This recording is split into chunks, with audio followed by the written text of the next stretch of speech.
Masalah Rismon ini simpel saja. Ketika Yamaguchi Jepang memastikan bahwa dia tidak pernah lulus dari Yamaguchi, ketika dia tidak memiliki data-data konkret dari pangkalan data yang resmi, ketika Rismon Sianipar terkuak, benarkah dia adalah orang yang memalsukan surat kematiannya yang seharusnya mengembalikan dana beasiswa yang nggak lulus itu? Kalau semua terbongkar dan semua terkuak di penyelidikan, kemudian masuk di penyidikan yang akhirnya ada status tersangka, ya kita berharap ini dramanya jangan panjang gitu. Aku nggak kayak Roy Suryo lah. Begitu ada masalah baru, oh ini ada temuan kami yang baru. Lo pertanggungjawabkan aja di pengadilan, ngapain lo keluar-keluar di medsos? Kita nggak perlu, cukup nanti di meja hijau. Jadi karena ini sudah masuk di wilayah hukum, aku nggak menjadi konten kreator murni lagi. Dulu kita konten kreator, begitu ada masalahnya si Rismo langsung bikin temuan. Ya kan, oh ini guys, ya itu kan AdSense juga gitu toh. Itu juga kan cuan juga. Tapi bagi aku hal-hal yang berkaitan dengan urusan hukum Rismon Sianipar, maka itu sudah bicara strategi hukum. Itu biarkan semua bermain di wilayah hukum. Kita tidak mau keluar-keluar. Bang Bil dari dulu kenapa nggak laporin? Ini soal strategi hukum. Ada instrumen hukum yang harus kita pelajari. Soal strategi bagaimana kemudian ini betul-betul lanjut. Nah ini Bang, yang seharusnya teman-teman tahu dan yang jangan dilupakan juga intinya ya kita hormati Bang Rismon dalam tanda kutip. Ketika dia mengatakan dia serahkan nanti ke PH-nya, dia punya transkrip nilai yang itu pernah aku bahas. Masa transkrip nilai sekelas Jepang typo, ya kan? Hurufnya typo gitu, artinya ada bermasalah secara huruf gitu. Ini transkrip nilai Bang. Masa kemudian dia bilang dia mau serahkan ijazahnya. Ya saya bisa buktikan ijazahnya itu berbeda dengan ijazah pada umumnya. Ya kan? Kalau yang dia perlihatkan di video kan dasar saya adalah live streamingnya Rismon. Dia perlihatkan semua begitu. Itu dasar saya yang memastikan semuanya itu bohong. Semuanya itu nihil.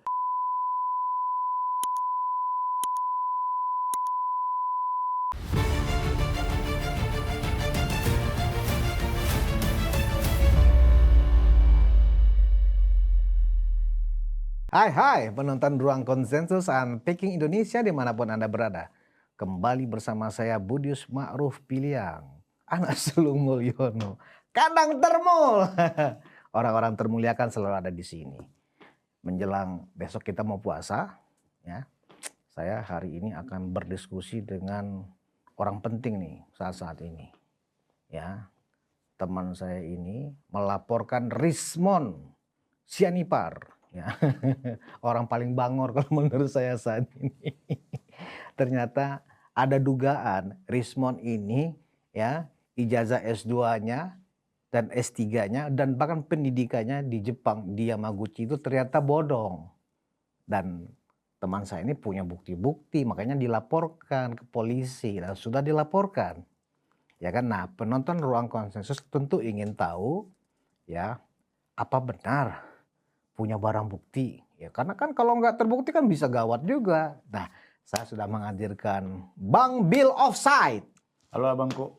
Selamat datang Bang Bil. Terima kasih undangannya. Bang Bil ini adalah Ketua Harian YouTuber Nusantara.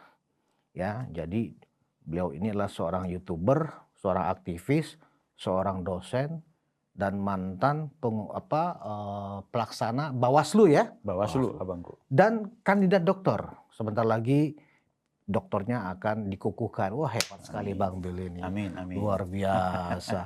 Berarti YouTuber Nusantara mengangkat sebagai ketua harian sangat pas, sangat cocok ya. Hari-hari memang Bang. Kita mau lawan Ahmad Ali dan juga yang di Gerindra itu. Iya. Dan sebagai catatan biar tahu nih Bang Bil ini siapa ya toh. Beliau ini juga adalah seorang perantau dari Manado. Iya. Ya kan? Jadi sengaja memang ke Jakarta karena tertarik ingin menelusuri ya hal-hal yang terkait dengan kepemiluan dan tentang Pak Jokowi. Nah oke, kita sekarang langsung bertanya ke Bang Bil ini tentang apakah benar barang bukti, alat bukti tentang Rismon yang ternyata S2 dan S3-nya di Yamaguchi itu memang abal-abal atau nggak jelas atau nggak selesai, itu gimana Bang Bil? Mungkin penonton Ruang Konsensus tentu sudah banyak dapat informasi dari media-media yang lain sejak pelaporan hari Jumat ya. Tapi tentu di Ruang Konsensus lebih dalam lagi nih. Silakan Bang Bil. Terima kasih Abangku. Jadi memang soal Rismon Sianipar ini Itu sejak awal aku pantau. Jadi lewat kanal YouTube-ku juga aku sempat memberikan informasi yang tentu sifatnya dugaan. Nah, memang sejak awal kan Bang Lismon ketika dia memproklamirkan bahwa ijazahnya Pak Jokowi palsu, dia memperlihatkan bahwa yang palsu itu karena dari sisi Times New Roman-nya. Kemudian belakangan dia lebih elaboratif lagi, lebih kencang lagi pembahasannya, sampai ke soal foto. Melebar terus sampai ke skripsi, sampai selanjutnya gitu. Ya jujur di awal-awal aku secara pribadi merasa, oh ini orang ini hebat juga ya. Iya. Dia punya kemampuan menganalisa secara digital forensik. Dan tracking lagi ternyata dia pernah menjadi saksi ahli untuk kasus kopi sianida. Vina Cirebon juga termasuk. Ini orang berarti betul-betul sering dipakai di pengadilan kan? Betul. Jadi saksi ahli. Walaupun juga kesaksiannya tidak pernah menang gitu. Kan gitu. Tapi jujur di saat itu aku akhirnya berpikir ini orang ternyata orang hebat. Iya. Ya tapi jangan lupa orang biasanya kalau sudah mengidolakan seseorang biasanya juga akan menelusuri orang ini lebih jauh. Nah, termasuk ya aku harus akui bahwa aku mengidolakan Rismon Sianipar karena selalu memberikan informasi-informasi yang sifatnya rumit banget. Ya, rumit, menurutku rumit banget. Nah, kenapa rumit? Jujur dengan bahasa-bahasa yang rumit itu membuat kita terhipnotis. Ya, nah karena mungkin saya sudah terhipnotis, saya akhirnya melakukan penelusuran. Karena di saat yang bersamaan dia bikin podcast dengan Refli Harun, itu menyampaikan bahwa saya S2 dan S3 di Jepang. Selanjutnya saya punya apa istilahnya paten yang katanya dia dapat 5 miliaran dari paten itu, entah per tahun atau apa gitu kan. Saya bilang ini orang kok hebat betul gitu ya, gitu kan. Siapapun yang mendengar pasti terkesima juga. Pasti terkesima gitu. Dan di saat yang bersamaan minta maaf Pak Jokowi tidak pernah memperlihatkan ijazah aslinya, kan gitu. Dan jujur waktu itu juga kita bukan memperlihatkan ijazahnya Pak Jokowi, tapi tidak pernah mengklarifikasi. Wah ini menarik ini. Nah karena saya penasaran dengan sosok Rismonnya, ya kita juga punya basic sebagai dosen, saya telusuri apa sih kehebatan dia waktu di Jepang, temuan apa yang dia perlihatkan ketika dia di Jepang, dan kemudian dia mengatakan bahwa dia memiliki paten, patennya apa sih sampai kemudian ada perusahaan atau lembaga tertentu menggunakan patennya. Paten itu kan berarti karya yang itu berefek tidak hanya dalam konteks teoritis, tapi punya prakteknya di sana, ada nilai komersilnya di sana.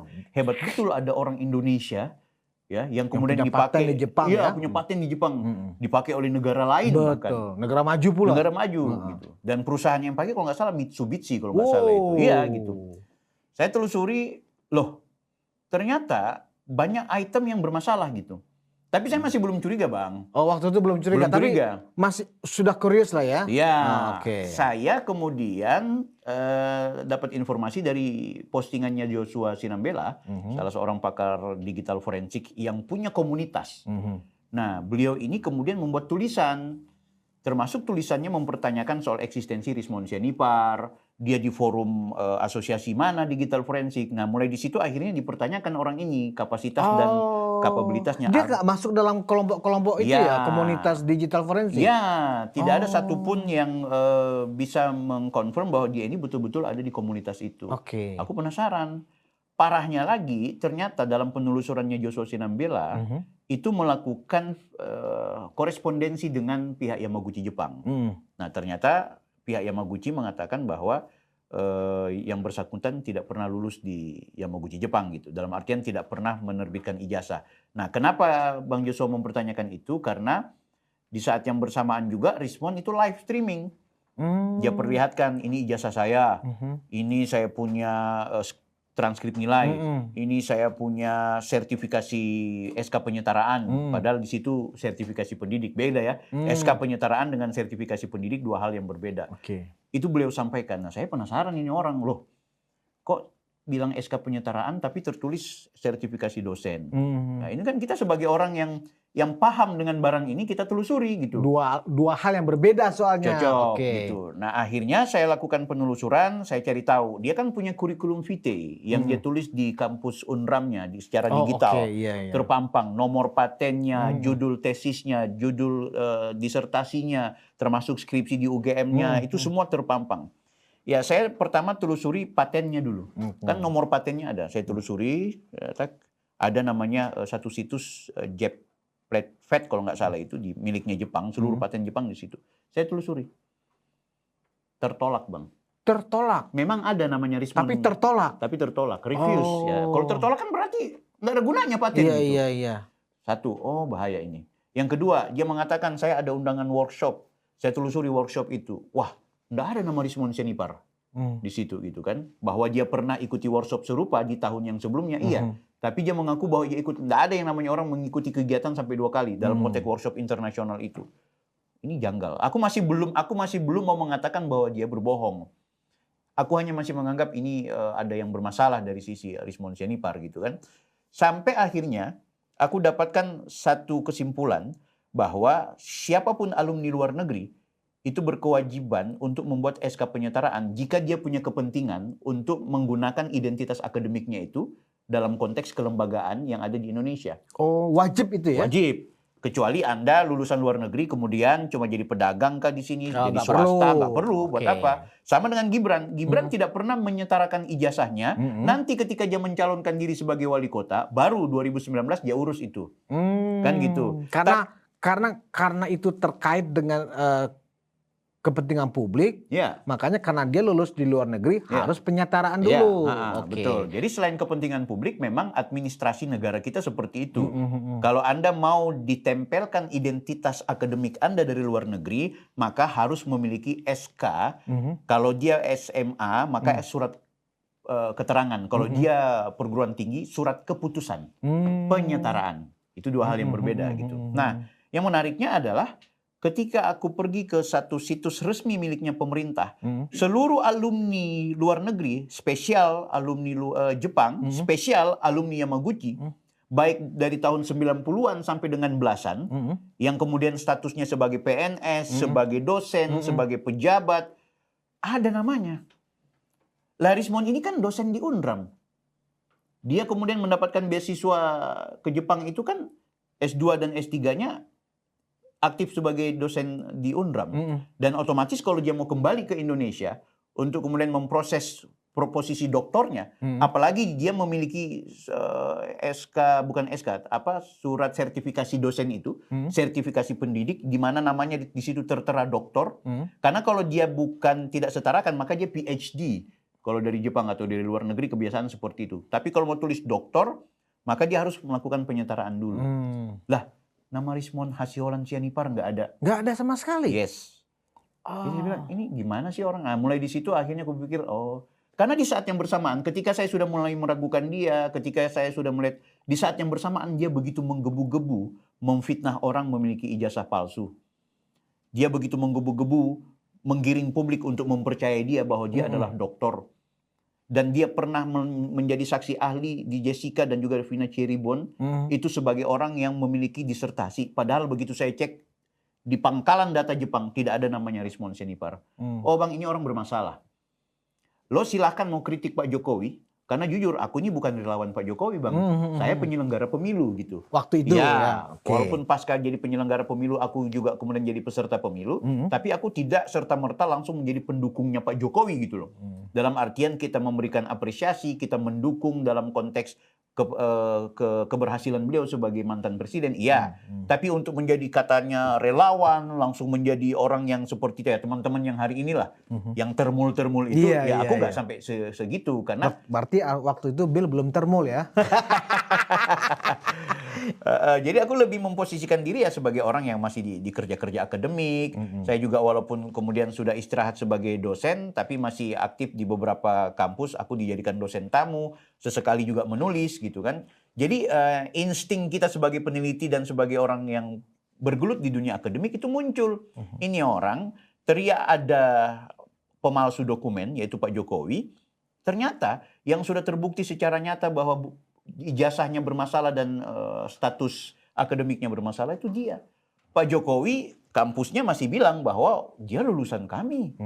Dia Bahkan sampai rektor ya kan? rektor kan gitu. Dia lulusan kami, dia kuliah di sini. Ini bukti-buktinya gitu. Yang sudah dibawa ke Bareskrim saat itu. Tapi Rismon Sianipar wisudanya nggak ada. Ya kan, mana foto-foto wisudanya? Pak Jokowi ada foto wisuda tahun 40 tahun yang lalu. Betul, foto wisudanya Ya kan? harusnya dia liatin dong, Yes. ya kan? Dan tidak ada satupun temannya Rismon Sianipar, baik dari alumni Jepang atau dari manapun yang mengakui bahwa dia memang benar-benar lulus. Dan tidak ada fakta-fakta yang benar-benar konkret bahwa dia lulus dari Yamaguchi Jepang. Bahwa fakta dia pernah menulis sebagai mahasiswa Yamaguchi Jepang benar. Bahwa dia pernah mendapatkan beasiswa Benar. benar. Bahwa pernah dia di Jepang berfoto di depan kampus Yamaguchi benar. Tapi untuk membenarkan seseorang sebagai doktor, sebagai alumni, maka pertama dia harus punya tesis. Tesisnya nggak ada. Disertasi lulusan untuk S3 nggak ada. Bagaimana mungkin? Beda kalau dia nggak ada, yang lain juga nggak ada. Persoalannya cuma dia satu-satunya nggak ada gitu kan. Jadi aku berpikir ini orang selain bermasalah akademik, dia juga punya masalah secara psikologis. Ya orang kan begitu. Kalau dia teriak maling, maling, padahal yang ngambil barang itu dia gitu kan. Ini orang punya masalah secara psikologis gitu. Jadi aku anggap ini orang menjadi dalam tanda kutip bisa jadi musuh negara. Waktu itu dia belum jadi tersangka, Bang. Aku punya kepentingan dalam artian ini kok orang-orangnya Pak Jokowi dan juga teman-teman di media ini kok mengagung-agungkan orang ini, menjadikan dia sebagai pahlawan. Iya. Datang aku ke Jakarta, Bang. Salah satu niat utamaku adalah bagaimana aku ingin mewarnai, hey kawan-kawan, kita tidak hanya boleh sekedar mengkanter narasi. Urusan ijazahnya Pak Jokowi, kebenaran tetaplah benar. UGM sudah pastikan benar. Udah nggak penting. Aku dulu setiap Roy Suryo bilang ini, Rismon bilang itu, Tifa bilang ini, aku bikin video kanter. Soal Fons Times New Roman, aku lawan. Soal Profesor Ahmad Sumitro yang nggak mungkin jadi profesor, aku lawan. Selain aku punya kemampuan secara akademik, aku juga belajar sama teman-teman yang ahli digital forensik, Roni Teguh dan juga Joshua Sinambela, bikin konten. Apa saja yang mereka telurkan, framing yang salah dan yang keliru, itu langsung aku bikin konten, kantor. Nah belakangan aku bilang udah nggak penting, apalagi statusnya mereka udah tersangka, udah jelas berarti memang mereka salah. Yang penting sekarang adalah saya datang ke Jakarta, temui teman-teman, Rismon ini harus kita laporin. Ya kalau minimal kita tidak laporin, minimal kita minta pertanggungjawaban publiknya. Dia harus bertanggung jawab ketika dia teriak-teriak bahwa dia lulusan doktor dan lain-lain sebagainya. Kita nggak perlu lagi minta dia memperlihatkan ijazahnya karena pernah dia perlihatkan. Ketika dia perlihatkan malah blunder, ya kan? Malah dia sedang menunjukkan inilah kesalahan saya, yaitu ijazah saya yang seharusnya warna kuning, ternyata warna putih. Ada yang bilang, wah bang itu kan scanan dan itu kan fotokopi lah. Kalau scanan tetap warnanya akan tetap kuning gitu. Dan kalau fotokopi, kenapa capnya warna merah? Belum lagi secara redaksi. Belum lagi dia mengatakan di kurikulum vitae-nya doktor 2008, S2-nya 2006. Sementara ijazahnya itu dengan dua nomor yang berbeda, doktor dan tesis dengan magisternya itu sama-sama di tahun 2006. Ini kayaknya orang ada salah ngetik ini. Mau membohongi orang. Ya kira kan kita nggak tahu bahasa Jepang. Memang. Tapi sekarang kan mau mempelajari bahasa Jepang tinggal tanya sama Ustadz AI. Kan gitu. Parahnya lagi Roni Teguh yang baca. Bahkan menurut Roni Teguh yang tahu bahasa kanji dan bahasa katakana hiragana. Dia bilang loh. Ini kok satu jurusannya berbeda dengan apa. Bahkan dia bilang ini kalau kita mau tafsirkan sebenarnya ini jurusan agrikultur apa gitu. Yang nggak ada hubungannya dengan informatika dan juga hal-hal teknis berkaitan dengan dia punya kebidangan. Di sini Bang, akhirnya orang ini nggak boleh kita biarin. Aku belum bisa lapor. Karena apa legal standing seorang warga negara seperti saya untuk melaporkan Rismon. Nah setelah saya belajar dengan teman-teman hukum yang ada di Jakarta, karena kalau cuma di Manado kan suara kita nggak didengar. Gitu. Kalau cuma pun lewat YouTube, cuma habis di konten. Tapi kalau ke Jakarta, aku bisa bertemu dengan teman-teman yang memang mempelajari kasus ini. Alhamdulillah juga bisa bertemu dengan Joshua. Ya kan? Bang Jo, aku ingin belajar dong soal Rismon ini sampai sejauh mana. Ternyata bukan cuma masalah ijazahnya yang bermasalah. Bukan cuma dia menggunakan doktor atau identitas palsu. Kami banyak menemukan hal-hal yang sangat sensitif. Yang misalnya apa itu? Ya kemarin dibocorkan kan sama Pak Farhad Abbas. Oh ya mengenai keluarganya menulis surat kematian itu. Ya gitu. Jadi Kenapa dia tidak lulus di Yamaguchi Berarti Jepang? sebentar, berarti Farhad ngomong begitu nggak asbun ya, nggak asal Iyalah. bunyi ya. Ada Pertanyaannya, dasarnya ya. kenapa Rismon nggak tuntut kalau itu fitnah? Iya.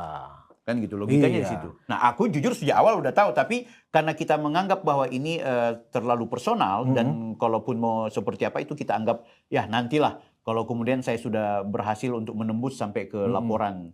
Jadi kalau sudah laporan ya kita akan lihat. Nah, walaupun demikian karena ini udah kita laporkan, semua fakta-fakta, semua bukti-bukti, aku tidak lagi seperti yang lalu. Yang lalu aku presentasikan, Bang. Kita ke situs ini yuk, nggak ada. Kita ke situs ini yuk, wah bermasalah. Dia bilang dia punya proceeding, ternyata proceedingnya itu tidak dipublish. Ada orang mendaftar, ini makalah saya ya. Oke, makalahnya diterima. Tapi untuk diukur bahwa dia itu betul makalah yang berkompeten, makalah yang relevan, dan makalah yang dianggap diterima, ya harus tertulis dong, dia dipublish atau di unpublish. Nah dia punya itu ada proceeding yang memang tidak publish. Yang itu diperlihatkan oleh Refli Harun waktu itu. Aku ketawa aja itu waktu Refli Harun di Rakyat Bersuara memperlihatkan bahwa itu bukti tulisan. Iya itu bukti tulisan. Iya, Refli Harun menunjukkan bahwa tulisan-tulisan Rismon sudah diterbitkan di banyak jurnal-jurnal ilmiah di luar negeri kan gitu loh. Betul, tapi bukan Saking berarti dia lulus. membelanya si Rismon. Padahal konteksnya kan ijazah. Yes. Apakah dia menyelesaikan S2-nya dan menyelesaikan S3-nya? Ya. Jadi begini, Refli Harun itu sebenarnya bukan pakar. Menurut saya dia itu cuma YouTuber. Iya. Jadi kalau bertanya ke YouTuber jawabannya memang seperti itu. Orang nanya ijazahnya mana, bukti kelulusannya di Yamaguchi itu seperti apa. Yang dijelaskan Refli Harun pada saat acara di Rakyat Bersuara itu adalah bahwa Rismon adalah penulis di banyak jurnal. Kan nggak nyambung. Betul. Jaka Sembong bawa golok kan gitu lah. Begitu. Jadi memang banyak hal. Jadi secara administratif bermasalah. Nah, ketika saya sudah melihat, wah ini udah cukup nih, ya kan, sudah cukup. Ditambah lagi dengan korespondensi UGM dengan lewat Joshua tentunya, dengan Yamaguchi memastikan bahwa yang bersangkutan tidak pernah ada ijazah model seperti itu. Kami juga dapatin bukti dari UNRAM, kami juga dapatin bukti-bukti termasuk kok bisa dia bikin sertifikasi dosen yang ternyata sertifikasi dosen ini bukan dari UNRAM malah dari salah satu kampus yang ada di Malang kayaknya itu. Nanti semua akan terungkap di persidangan kalau memang kita lanjut sampai ke persidangan. Semua fakta-fakta dan bukti-bukti ini gue serahkan kepada polisi. Pak, dalam tafsir kami, dalam hemat kami, dalam temuan kami, ijazah Rismon yang model seperti itu, yang dia perlihatkan itu kami pastikan palsu. Satu. Dan dalam temuan kami, dia tidak memiliki disertasi, dia tidak memiliki, tidak ada dia punya tesis, bla bla bla bla bla. Ini namanya penggunaan gelar palsu. Nah, dalam pasal-pasal KUHP baru apalagi terutama sekarang ada delik umum di mana warga negara bisa melaporkan ketika dia melihat ada orang yang menggunakan gelar palsu. Ya kan? Jadi legal standing bill seperti itu. Yes. Oh, oke. Kan gitu. Sampai ada satu pasal 391 kalau nggak salah, itu disebutkan bahwa kalau ada yang merasa dirugikan karena gelar dan ijazah palsu itu bisa kita laporkan. Nah, aku ditanya sama polisi. Apa kerugian Anda ketika Anda menggunakan pasal ini? Iya. Walaupun ada pasal delik umum lainnya ya. Iya. Termasuk ketika dia bersaksi sebagai saksi ahli di persidangan, itu delik umum ketika dia menggunakan identitas palsu. Iya. Saya bilang, sekarang Bapak hitung saja, semangat saya melaporkan dia ini, saya nggak laporkan di Polda Sulawesi Utara. Tapi saya datang ke Jakarta untuk melaporkan itu. Walaupun saya menunggu waktu yang cukup lama untuk saya laporkan, karena saya butuh data dan komunikasi yang intens dengan teman-teman agar bisa mendapatkan bukti yang lebih konkret, ya kan? Saya menggunakan tiket itu pulang pergi. Saya kan 2-3 kali bolak-balik Manado, yang akhirnya saya bertahan sampai dengan saya dapat waktu ini untuk melaporkan. Ya, saya kan bisa bilang kerugian material saya di situ. Tapi ada satu kerugian yang menurut saya susah dibayar, yaitu immaterial, yaitu kerugian di mana psikologi saya, keluarga saya, sahabat-sahabat saya, teman-teman saya itu mau tidak mau dihina, difitnah, dikucilkan, direndahkan oleh orang-orang yang kemudian menjadikan seorang Rismon sebagai pahlawan, dan kami yang menolak tesisnya, yang menolak perspektifnya, itu dianggap sebagai ternak lah, rendahan banget lah, otak busuk lah. Dan saya juga melihat terjadi polarisasi yang begitu besar, Bang. Ini kerugian immaterial saya. Saya dimusuhi sama salah satu rekan saya di Facebook hanya saking dia percayanya dengan pengakuan Rismon selama ini bahwa dia seorang dokter ahli digital forensik kan begitu. Yes. Oh, oke. Kan gitu. Dengan alasan itu akhirnya penyidik menerima alasan Iya, deal. Oh, kan oke. gitu. Dan penyidik memang lihat, oh iya bagus. Banyak hal yang Iya, kita iya. merasionalisasikan gitu. Buktinya apa? Oh ini Pak buktinya. Saya presentasikan di penyidik. Ini Pak, secara online bahkan. Iya. Selain saya sudah kasih flash disk, tapi secara online. Coba Bapak lihat ini. Mana ada, saya buktikan. Ada namanya Pak Cece Sumantri. Dia alumni Yamaguchi Jepang. Tahun 98. Ada namanya di Pangkalan Data. Ya kan? Dan beliau dosen. Ada disertasinya. Oke lah, katakanlah Rismon Sianipar tidak pernah melakukan SK penyetaraan. Tapi pertanyaannya, kenapa dia menjadi saksi ahli ketika di sidang KIP, Komisi Informasi Pusat, yang mengatakan kepada hakim ketika hakim bertanya, apakah Bapak pernah melakukan penyetaraan? Pernah Pak. Saya memasukkan, kita kan memasukkan transkrip nilai, kita memasukkannya. Kalau begitu nama lo mana? Ini Berarti dia pembohongan. membohongi hakim waktu sidang di KIP juga. Dan dia membohongi persidangan Jessica Mirna ketika dia mengatakan disertasi, ditanya sama jaksa penuntut umum kalau nggak salah. Apakah Anda memiliki kualitas, saya punya disertasi tentang A, B, C, D, kualifikasi saya bisa bersaing dengan Anda punya saksi ahli. Sombong banget dia jawab kayak gitu. Iya. Pertanyaannya mana disertasi lo? Dia ngakunya waktu di live, disertasi saya itu kayaknya disimpan karena untuk kepentingan intelijen. Waduh, siapa lo Jepang sampai... Emangnya di sana nggak ada Naruto yang lebih hebat gitu kan? Siapa Rismon Sianipar. Nah jadi kesombongan ini terakumulasi. Ya kan? Dan selama ini dia teriak-teriak dan keluar-keluar bicara bahwa saya ini akademisi, saya ini dokter, saya ini peneliti. Hey, lo kalau semua diam di Danau Toba, lo cuma teriak-teriak bahwa ini adalah palsu, ini adalah tidak sesuai. Mungkin kita hanya debat secara akademik. Persoalannya lo datang ke Jakarta, masuk dalam satu gerbong yang jauh sebelum bicara ijazah asli atau palsu, teriak.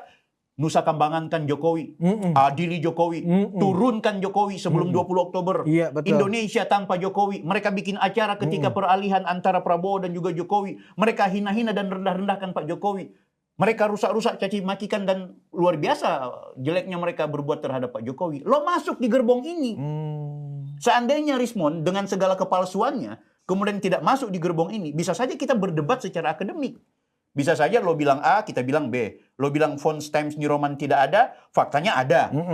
Ya kan? Ketika Anda bilang bahwa ijazahnya Jokowi, fontsnya IJAZAH, itu fonts Times New Roman. Dan itu tidak ada di Windows XP waktu di tahun 2000 tahun 80-an. Lah pertanyaannya ketika Roy Suryo dengan percaya diri memperlihatkan ini loh ijazah asli UGM tahun 85, lah fontsnya sama dengan miliknya Pak Jokowi. Ini gimana gitu? Berarti dia tanpa sadar mereka ini sebenarnya banyak menelanjangi diri sendiri. Yes. Nah sekarang teriak-teriak kami ini peneliti tidak boleh dikriminalisasi. Kami ini membuat buku. Harusnya lo bikin buku, lo menyebut sebagai peneliti. Setelah sebelumnya lo caci maki orang. Ya kan? Makanya kemarin kalau memang lo fokus bicara soal penelitian secara digital forensik. Kalaupun Anda salah, ya kita debat. Dan kita bikin buku untuk membantah itu. Persoalannya Anda sudah terlalu politis. Anda sudah masuk ke wilayah yang menunjukkan bahwa ini bukan lagi soal objektivitas seorang peneliti, melainkan Anda ini adalah orang yang tendensius, orang yang memang betul-betul punya kepentingan secara politik, yang ujung-ujungnya memakzulkan Gibran. Ulah Rismon ini Bang, aku nggak mau bilang hentikan, tapi minimal publik harus tahu. Ya kan? Hey, bangun kalian, ini orang ini teriak-teriak maling, yang sampai kita gebukin yang dia tuduh itu, padahal yang ngambil barangnya dia gitu. Teriak ijazahnya orang palsu, padahal dia yang palsu. Saya baru paham sekarang kenapa Andi Azwan mengatakan inilah aslinya MTM. Apa itu? Maling teriak maling. Nah itu. Baru paham saya, ternyata benar ini modusnya maling teriak maling gitu loh. Gitu, Bang. Dan memang orang yang melakukan MTM itu adalah orang-orang yang menurut saya ada secara psikologis nggak normal. Karena mana mungkin gitu. Misalnya saya nih anggap seperti Rismon. Sebenarnya saya yang nyolong. Oh dia nyolong tuh. Berarti kan ada nggak beres dengan jiwa saya. Betul. Kan begitu ya. Nah itulah dilakukan Rismon. Dan sepertinya ya kan. Memang publik terkecoh banyak nih sama kawan ini. Ya kan? Aku ada boleh bertanya nggak sama Bang Budius? Silakan. Anda ini kan orang yang cukup lawas di dunia media gitu. Iya. Dunia jurnalistik. Bang, minta maaf, entah kenapa Refli Harun dan kawan-kawan, mereka kalau konferensi pers, hampir setiap hari, teman-teman media itu agak serius mempublikasikan mereka. Nah kemarin kita laporkan Rismon Sianipar, walaupun kita tidak mengundang secara resmi kepada media ya, hal-hal yang nampaknya kalau menguntungkan Pak Jokowi, itu tidak ada effort dari teman-teman media. Media termasuk- mainstream maksudnya? Terutama media nasional, media mainstream, media yang komersil gitu. Kalau yang kemudian menjatuhkan atau bukan menjatuhkan ya, mengungkap kebenaran adanya kejahatan yang dilakukan oleh lawan-lawan politiknya Pak Jokowi dalam hal ini seperti kayak Rismond, kayaknya teman-teman media kok nggak bersemangat untuk mengelola itu. Apa menurut pandangan Iya. Bang Budius? Kalau dari sisi keredaksiannya, Iya. mungkin masih berlaku azas, mungkin Bill juga paham, bad news is a good news. Kan gitu ya. Jadi kalau berita tentang Pak Jokowi di jalur kebenaran, pembenaran dan diikuti dengan fakta-fakta nggak menarik. Iya. Itu dianggap good news. Oke. Good news bagi media mainstream nggak mendulang penonton. Ya kan? Nah, tapi kalau yang press conference itu kubu tipu-tipu, Iya. saya menggunakan istilah Iya, kubu iya. tipu-tipu jadinya, atau kubu yang suka memanipulasi lah ya, Iya. itu rame. Kenapa? Pertama dari sisi aktornya sendiri, Iya. ya kan, subjek yang melakukan press conference itu kan orang-orang yang dianggap kontroversial. Iya. Ya, dan memang mereka pansos lah ya, memanfaatkan forum itu untuk mereka pansos ya, menggunakan bahasa-bahasa yang kalau bahasa anak muda itu bahasa-bahasa yang lebay, bahasa-bahasa hiperbol ya kan, sehingga ya kan itu menjadi menarik. Nah, jadinya kategorinya itu adalah bad news buat Pak Jokowi. Oke. Bad news bagi media itu good news bagi media. Ya kan? Nah, jadi itulah yang menyebabkan ya seringkali kita kadang-kadang memang menghimbau kepada para termul khususnya ya kan jangan terjebak oleh cara pemberitaan media mainstream. Betul. Ya. Apalagi sekarang Bill tahu sekarang media itu bukan lagi sebagai bagian dari alat demokrasi. Betul. Kalau dulu kan dianggap itu Iya. pilar demokrasi, Iya, pers, media itu kan pilar demokrasi. Sekarang itu nonsen. Media bukan lagi menjadi kalau menurut saya sih orangnya objektif gitu loh. Walaupun saya orang media, saya juga ketika media ini memang sudah salah kaprah, ya saya harus katakan ini sudah salah kaprah. Apalagi kalau terafiliasi secara politik. Apalagi dengan kalau pihak-pihak sudah tertentu. terafiliasi secara politik. Jadi kalau kita mengatakan media itu independen, netral, itu omong kosong. Oke. Ya. Dan kita tahu media ini sekarang sudah menjadi industri. Ya. Ya. Jadi pemilik-pemilik media ya, itu orientasinya adalah cuan, money, profit, itu aja. Oke. Jadi kalau misalnya berita-berita yang baik ya kan, apalagi yang antusias ya, yang antusias menonton televisi, menonton media-media sosial, memang mereka-mereka yang secara psikologis nggak puas dengan situasi sekarang. Karena yang menang adalah bukan jagoan mereka. Sementara termul-termul ya, mereka kan sibuk bekerja semuanya. Mereka nggak terlalu peduli ada pemberitaan apa hari ini. Bagi mereka ada pilpres lagi, kita pilih Pak Jokowi lagi. Atau yang didukung oleh Pak Jokowi, gitu aja. Jadi, kenapa kalau misalnya kita lihat di saya yang jadi narasumber. Karena aku juga kepingin pelajari itu gitu kan. Walaupun, jujur ya Bang ya, walaupun kita tidak terjebak bahwa laporan kita ke Rismond itu harus terbawa secara media, secara masif. Nggak penting bagi itu. saya juga ini sebenarnya tanda tanya. Mestinya ya kan. Itu kan Bill melaporkan hari Jumat, ya kan? Sekarang sudah hari Selasa. Setidaknya ini langsung menjadi agenda setting media nih pelaporan Bill ke Polda dan sudah diterima. Masalah kan ini sudah diterima. Iya, betul. Sebuah laporan itu diterima oleh polisi karena sudah memenuhi syarat-syaratnya, ya kan? Pasalnya cocok, fakta dan alat buktinya cocok, berarti diterima. Tapi kenapa media mainstream ya tidak mengangkat ini dalam tema-tema talk show mereka, yaitu tadi bahwa kemudian ada kecurigaan kita media-media ini sebenarnya sudah berpihak, bisa saja, bisa saja. Jadi sekarang ketika di era post-truth, di era post-truth memang kalau ada yang mengaku saya independen, misalnya media X lah ya, mainstream nih, saya nggak sebut nama, saya media yang tajam, independen, bla bla bla bla, itu omong kosong, ya. Karena di era post-truth, ya, siapa berani bayar? Media itu butuh cuan besar untuk membayar overhead-nya mereka, dari gaji dan seterusnya, biayanya sangat besar.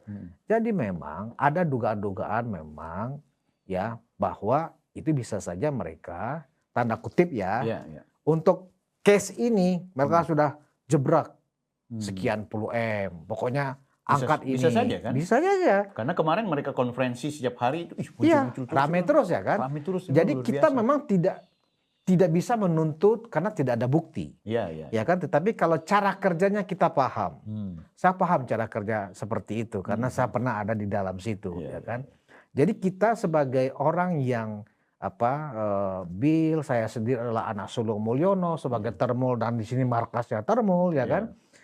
Jadi kita tidak usah terlalu menjadikan media-media mainstream itu sebagai pedoman kita, Iya, betul. ya. Tetap kita berkiblat kepada media-media yang memang menyuarakan suara-suara kebenaran, Iya. ya, suara Indonesia, ya, yang benar-benar bagian dari ibadah kita ya menyuarakan kebenaran dan kebaikan, Ya, gitu betul. loh. Betul. Nah sekarang misalnya kenapa kok penonton di program-program atau konten kreator yang podcast kok dibandingkan dengan konten-konten para pembenci Ya. itu nilainya sedikit, yaitu tadi latar belakangnya, Bill. Iya, iya. Karena para termul ya, para termul itu memang perlu kita sadarkan juga. Kenapa mereka nggak peduli dengan konten-konten itu? Karena mereka tuh orang kerja gitu loh. Setiap hari mereka tuh sibuk beraktivitas. Iya. Dan tidak ada rasa dendam, rasa sakit hati, rasa penasaran kepada jagoan-jagoan politik yang mereka dukung. Karena sudah menang. Jagoan mereka sekarang sedang bekerja. Iya. Ya kan? Nah sementara kaum kalah, ya kan, 16% dan 24% ini tentu mencari kompensasi terus nih. Ya kan? Nah jadikanlah Pak Jokowi atau Solo sebagai penyebab dari semuanya. Iya, iya. Jadi apapun cerita tentang bahwa ada yang nggak benar, ada gosip atau digosip-gosipkan di karang-karang, itu meledak, terkompensasi itu semua, ya kan? Apalagi kalau diikuti dengan komen-komen. Nah, seperti itu, Bill. Jadi pekerjaan mereka memang ya ngomen-ngomen tuh. Ngomen-ngomen.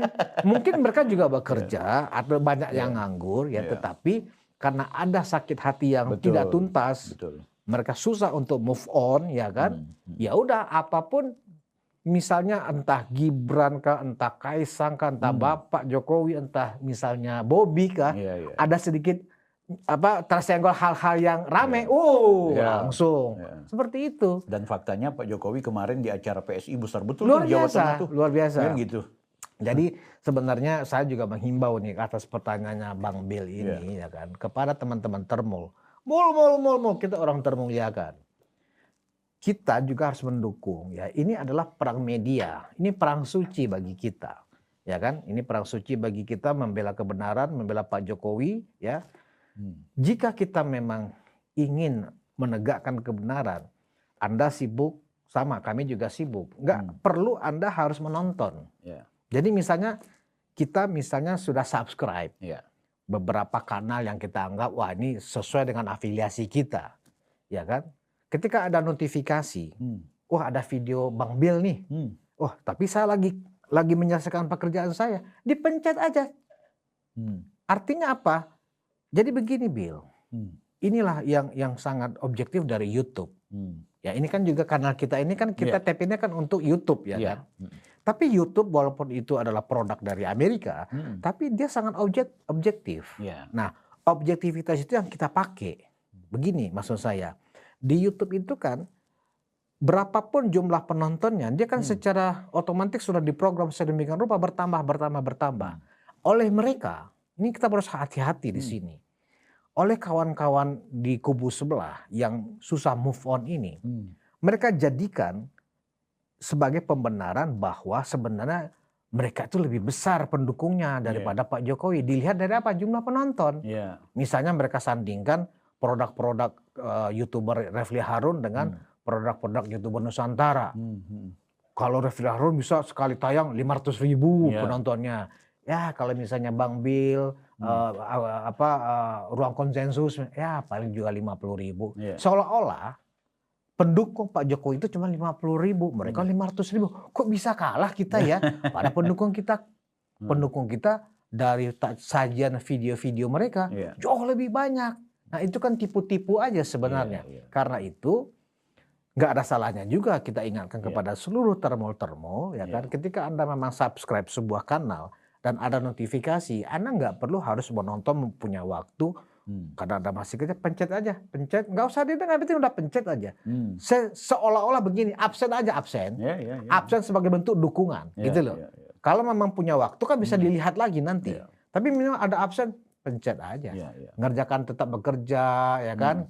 Tetap seperti itu. Nah, kalau itu dilakukan, Bill, termol yang 98 juta jumlahnya seluruh Indonesia, dalam dan luar negeri, ya. Satu tayangan itu bisa 1 jutaan tuh penontonnya. Iya, betul. Bukan masalah, kita nggak ngeliat masalah cuannya ya. Itu kan konsekuensi karena itu kan kewenangan dari pihak YouTube sendiri. Betul. Tapi setidaknya parameter itu bisa membantah ya klaim mereka bahwa mereka lah yang banyak dukungannya di Indonesia. Betul. Pembenci Pak Jokowi lebih banyak daripada pencinta Pak Jokowi. Itu tujuannya. Gitu loh, Bill. Jadi kepada teman-teman YouTuber Nusantara dan para konten kreator, para termol konten kreator, ya, himbau juga kepada seluruh termol yang 58% yang ekivalen dengan 98 juta manusia ini, ya, ketika Anda ada notifikasi di HP-nya, di laptopnya, Anda klik aja, wah ini dukungan kita nih, konten kreator Pak Jokowi nih, klik, kerja lagi, tapi kan sudah tercatat oleh YouTube. Betul. Itu maksudnya, Bill. Iya. Walaupun juga pada kenyataannya di bilik suara tetap Pak Jokowi dan orang yang dia pilih selalu menjadi pemenang. Gitu. Selalu menjadi pemenang. Yang Itulah yang silent majority gitu loh. Jadi kita nggak boleh, tetap kita bersemangat, Bill, gitu pasti. Loh. Sedikit atau banyak penonton kita yang kita kan terus mengedukasi ya para rekan-rekan termol, ya orang-orang termuliakan sama seperti kita, ya kan. Biarkan mereka menghina kita, nggak apa-apa, ya kan, itu derita mereka kan gitu loh. Yang pasti dengan pelaporan Bill ini, ya, yang selama ini orang mungkin terkesima, terhipnotis oleh kepakaran seorang Rismond, ya kan. Nah, tabir ini ya akan dibuka nanti ketika ini tahap penyelidikan mulai bekerja. Sampai penyidikan dan ditetapkan si Rismond sebagai tersangka. Kita cuma berharap di situ, Bang. Teman-teman subscriber itu berpikir bahwa karena kasusnya Pak Jokowi ini kayak ya terlalu politis, terlalu banyak kepentingan. Kita nggak mau berprasangka buruk bahwa teman-teman polisi atau penyidik kita atau ya bintang 3, bintang 4-nya itu lagi dibikin pimpong oleh karena kepentingan elit tertentu. Karena pasti ada elit yang anti sama Pak Jokowi itu yang bisa saja ikut memainkan peran. Kalau Rismond, Tifa, Roy, dan tersangka lain kan cuma pion saja. Tapi ada elit yang nampaknya memainkan itu. Aku bertanggungjawabkan bahasa ini bukan karena aku menyaksikan secara langsung, tapi kita melihat jarang sekali ada kasus yang sedramanya sepanjang ini gitu kan. Ruwet dan juga repot ini. Nah, sehingga itu dengan melaporkan Rismond Hasiolansia-Nipar dengan fakta dan bukti yang tentu kita bisa pertanggungjawabkan, ya mudah-mudahan ada atensi khusus dari teman-teman penyidik terutama untuk kemudian tidak mempolitisasi, ya, bukan mempolitisasi dalam artian tidak terjebak dengan gaya seperti Pak Jokowi gitu, ya kan? Karena Pak Jokowi ini kan banyak tafsir gitu, banyak yang kemudian mengklaim A, B, C, D. Ya kalau masalah Rismond ini simpel saja.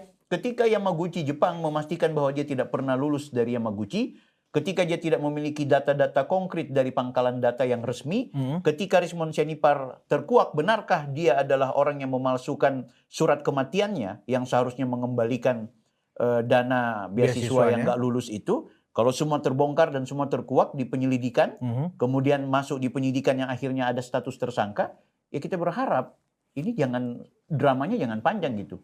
Ya kalaupun ya dalam pandangan aparat kepolisian atau mungkin dengan kekuatannya Rismond ternyata aku salah nih, ya semua yang aku temukan itu ternyata distorsi atau disinformasi, ya sudah silahkan, aku juga akan menerima segala konsekuensi hukum karena ketika aku berani datang ke kepolisian maka aku juga sudah menyiapkan, tidak hanya menyiapkan untuk membenarkan temuanku, sekaligus juga aku menyiapkan kalau seandainya ternyata aku yang salah gitu, baik secara mental dan lain-lain sebagainya. Aku pikir itu ada faktor kunci dalam kasus pelaporan Bill kepada Rismond ini yang saya pikir bisa ditelusuri, dan itu adalah langsung senjata ampuh untuk menebas lehernya Rismond. Dalam arti begini, kan Farhad mengatakan ternyata dia kirim surat kematian. Nah, maksud saya begini, bagaimana caranya ya pihak Yamaguchi University ya, karena kan sudah dibawa nih dilibatkan dengan koordinasi dengan embassy yang ada di Jakarta, kedutaan besar Jepang ya kan, untuk juga bikin statement gitu loh, ya kan. Kalau memang sudah ada korespondensi, misalnya tadi Bill menceritakan Joshua Sinambela sudah ada korespondensi dengan pihak Yamaguchi University, minimal kan setidaknya ini benar-benar menjadi sebuah kekuatan yang sangat kuat sebagai bukti, ya kan. Yamaguchi juga melakukan semacam statement ya resmi ya kan.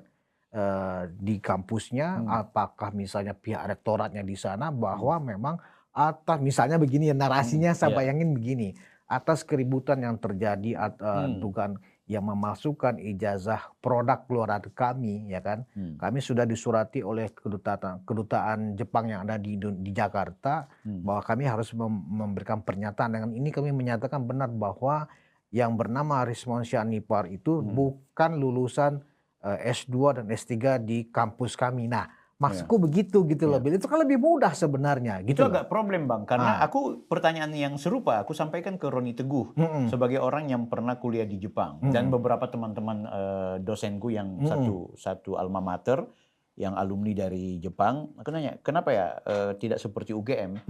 Kan waktu itu 1 tahun lalu aku bongkar soal Rismon ini. Kenapa Yamaguchi itu tidak mengeluarkan pernyataan, termasuk kayak MDIS kemarin ketika Mas Gibran dipersoalkan. MDIS memberikan statement kan? Iya. Mereka bilang begini, Bang Bill, itu di Jepang itu beda dengan negara-negara lain termasuk Indonesia. Mereka punya tradisi tidak, selama problemnya di negara lain, mereka tidak punya tradisi untuk ikut campur, ngurusi perkara orang. Makanya ada salah satu alumni Yamaguchi Jepang yang satu periode lah dengan Rismon Sianipar itu. Waktu ditanya untuk, ya jujur ya ini ada banyak penelusuran kami. Jadi sebelum kita laporkan ke polisi kan, kita banyak tuh mendatangi banyak orang, kita melakukan penelusuran. Bahkan beberapa orang itu ada yang ke Yamaguchi Jepang, langsung ke Yamaguchi Jepang. Ya kan? Aku nggak mau bilang siapa, tapi yang jelas aku juga berpotensi kalau ini sudah jadi ke statusnya sebagai penyelidikan, aku berpotensi untuk akan ke Jepang untuk memastikan ya. Jadi untuk memastikan laporanku itu bisa menjadi kekuatan yang baru kan gitu. Itu Jepang, itu orang yang aku bilang tadi, yang alumni yang nampaknya sangat mengetahui tentang sosok Rismon. Dia punya jawaban satu. Saya mengurusi suami dan anak-anak saya. Dia kebetulan perempuan. Saya sibuk di situ dengan pekerjaan saya. Saya tanya sama Bang Roni, itu kenapa dia jawab begitu? Begitu orang Jepang dan orang yang pernah berbudaya di Jepang, itu tidak mau ikut campur dengan hal-hal yang sifatnya personal, sifatnya masalah yang tidak berkaitan dengan dia, kan gitu. Itu orang di Jepang tuh bilang, termasuk institusi Yamaguchi-nya. Nah, sehingga itu ada beberapa dokumen, walaupun abang mau bilang saya presiden, selama ada pihak tertentu yang kemudian tidak memenuhi kewenangan dan tidak berhubungan secara langsung, Yamaguchi Jepang itu tidak akan memberikan. Nah kebetulan ada 1-2 orang yang memang Yamaguchi menunggu kedatangannya untuk kemudian Yamaguchi menyerahkan. Semua yang kemarin berbunyi-bunyi itu Yamaguchi akan serahkan, kan gitu. Asal datang ke Jepangnya? Asal datang ke Jepangnya. Dan itu kemudian didampingi oleh pihak-pihak yang berwenang. Sehingga itu sebenarnya kenapa kita begitu percaya diri. Nah jujur aku banyak subscriber yang nanya, apa buktinya lo? Aku bilang cukup lo tonton 5-6 bulan yang lalu aku punya video tentang Rismon. Kalau sekarang aku nggak kayak Roy Suryo lah. Begitu ada masalah baru, oh ini ada temuan kami yang baru. Lo pertanggungjawabkan aja di pengadilan, ngapain lo keluar-keluar di medsos. Kita nggak perlu, cukup nanti di meja hijau. Jadi karena ini sudah masuk di wilayah hukum, aku nggak menjadi konten kreator murni lagi. Dulu kita konten kreator, begitu ada masalahnya si Rismon langsung bikin temuan. Dia kan, oh ini guys, ya itu kan AdSense juga gitu toh. Itu juga kan cuan juga. Tapi bagi aku hal-hal yang berkaitan dengan urusan hukum Rismon Sianipar, maka itu sudah bicara strategi hukum. Itu biarkan semua bermain di wilayah hukum. Kita tidak mau keluar-keluar. Saya jujur lagi bikin e-book Bang. E-book saya itu membahas semua bukti-bukti dan fakta-fakta serta efek dari seorang Rismon Sianipar yang ijazah dan gelarnya palsu dari Yamaguchi Jepang. Tapi apakah langsung saya terbitkan seperti mereka yang terbitkan langsung Gibran Endgame Jokowi's white paper. Kalau mereka kan sedang cari cara untuk menyelamatkan diri gitu. Kalau aku kenapa belum ku serahkan? Karena ini bagian dari strategi. Ya, termasuk kenapa lama Bang Bil dari dulu kenapa nggak laporin? Ini soal strategi hukum. Ada instrumen hukum yang harus kita pelajari. Soal strategi bagaimana kemudian ini betul-betul lanjut.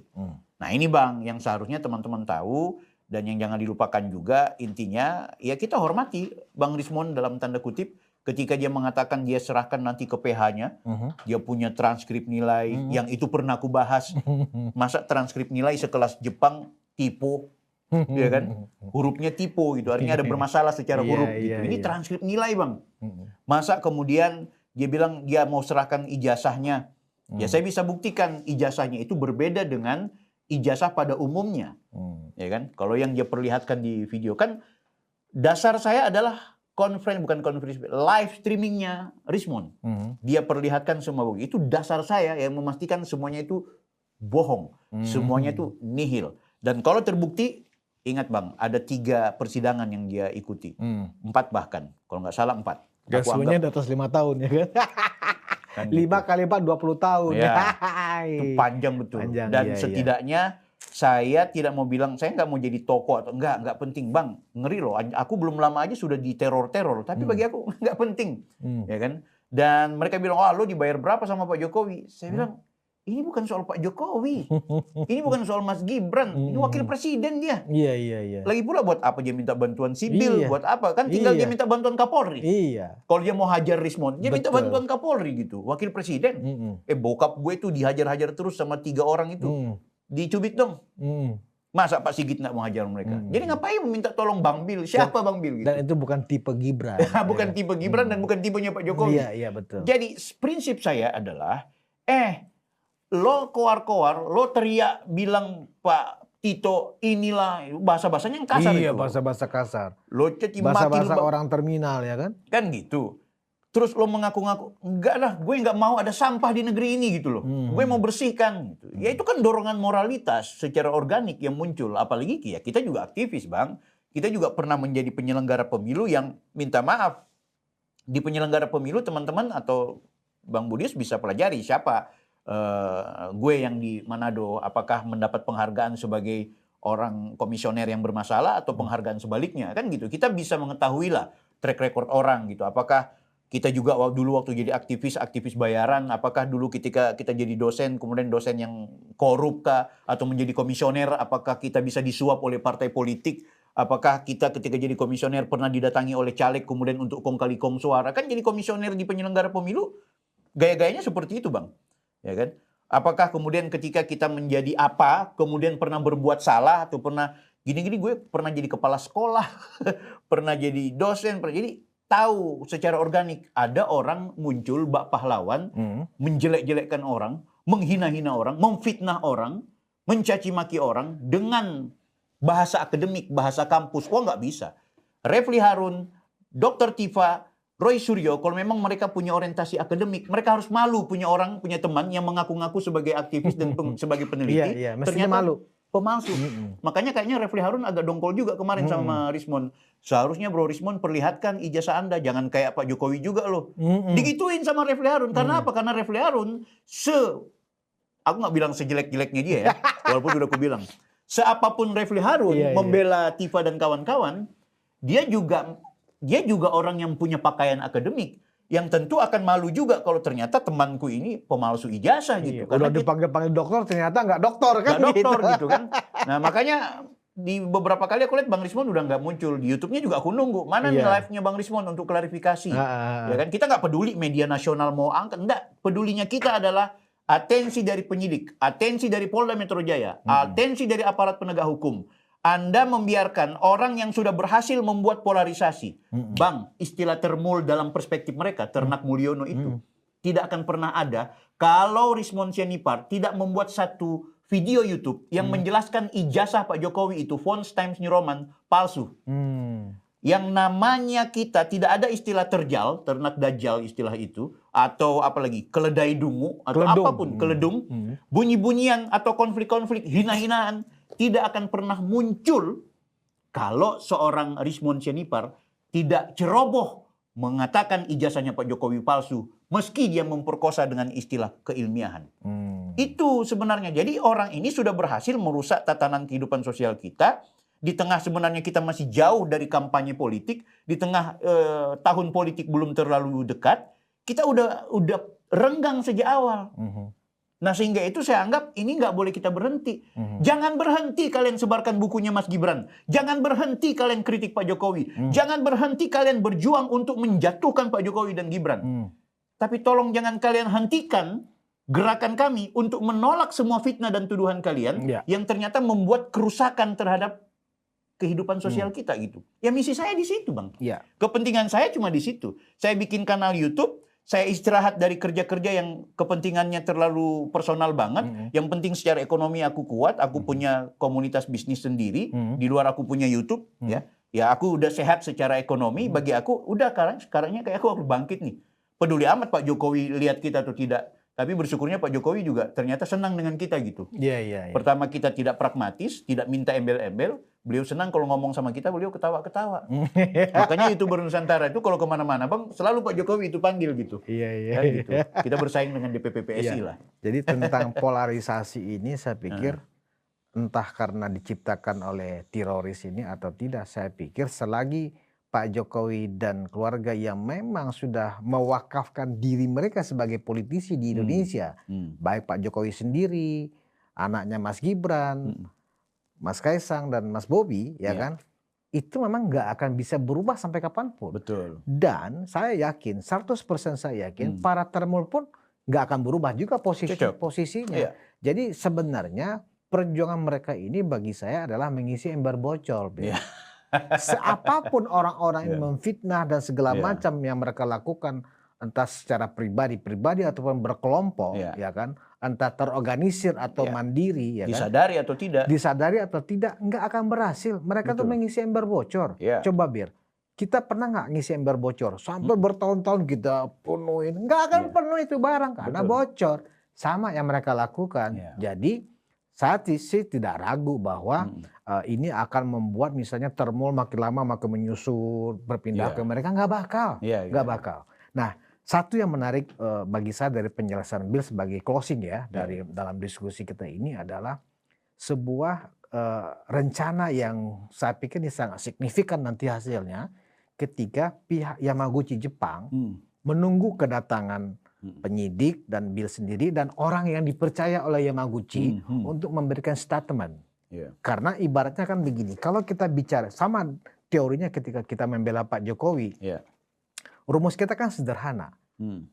Oh, ijazah palsu. Ijazah yang mengeluarkan siapa? Universitas, UGM. Sudah ada statement, sudah. Berarti selesai masalah. Sama. Kita kan sekarang mempersoalkan ijazahnya Yamaguchi. Respon di Yamaguchi. Ketika ada statement juga dari Yamaguchi, oh iya, dia nggak ada di sini, selesai itu barang. Nah, itu yang akan kita tunggu. Dan saat ini, seperti yang Bill jelaskan tadi, sudah ada korespondensi dan ditunggu oleh mereka. Tapi memang karakter di Jepang sana, memang mereka nggak mau proaktif. Tapi kalau mereka didatangi oleh lembaga yang resmi, apalagi penegak hukum dari sebuah negara, pasti mereka akan memberikan pernyataan kan gitu. Tapi pernyataan kepada orang yang datang, bukan untuk diumumkan. Terima kasih Bill, itu sangat konkret. Terima kasih Bang Bill Offside atas penjelasannya. Kita berharap segera masalah ini akan dituntaskan oleh pihak Polda Metro Jaya. Amin. Penonton Ruang Konsensus, gak usah khawatir, mau media mainstream angkat ini atau tidak, itu derita mereka. Ya kan? Yang jelas, media termuliakan selalu akan kawal kasus Bang Bill ini ya, dan kemudian kasus Pak Jokowi. Kita tunggu dan kita kawal terus. Terima kasih atas perhatian Anda. Kita bertemu di episode selanjutnya. Wassalamualaikum warahmatullahi wabarakatuh.